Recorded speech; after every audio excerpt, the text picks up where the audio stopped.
So here we are in February, kicking off Black History Month.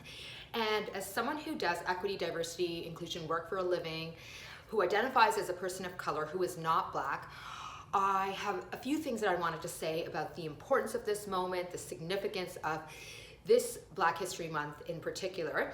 And my message is for white people and people of color who are not Black.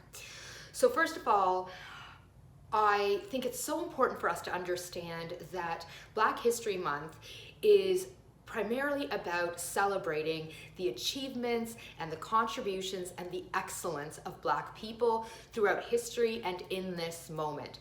But these types of celebrations, or honoring the celebrations, contributions, achievements of Black people in history and during present day, shouldn't just be a February thing. We should be doing this all year round for the rest of our lives if we are truly to build a racially inclusive society, an equitable society for Black people.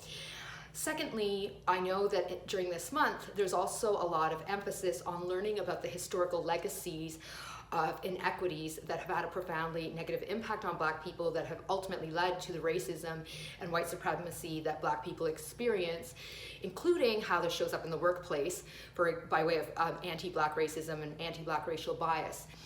And again, this work that we're doing to interrupt, to address anti-Black racism in society, in workplaces, yes, we should look at it and explore it and dig deep in February, but this is work that we should be doing all year round for the rest of our lives if we are truly to be in a place where we dismantle how anti-Black racism affects people.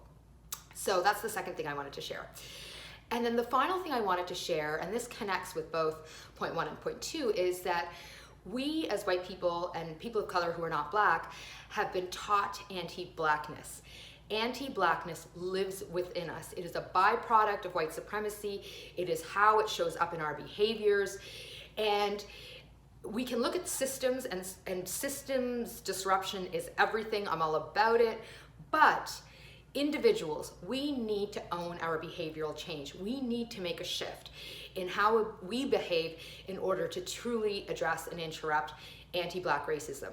And so there are so many tools and resources online, like you can check out my stuff, but more importantly, there are Black experts who are excellent, who have written about what can be done. There are white experts who've written about what can be done. There are people of color who are not Black who have written about what can be done. There's all kinds of resources that we can be availing in order to understand how anti-Blackness lives within us as white people and people of color who are not Black. And until we do our own individual hard, heavy lifting work around this area, we will continue to perpetuate anti-Blackness and anti-Black racism. And again, this work isn't just for February, although it's important in February. We need to be doing it all year round for the rest of our lives. So I hope my words resonate. Let me know what you think, and thanks as always for watching.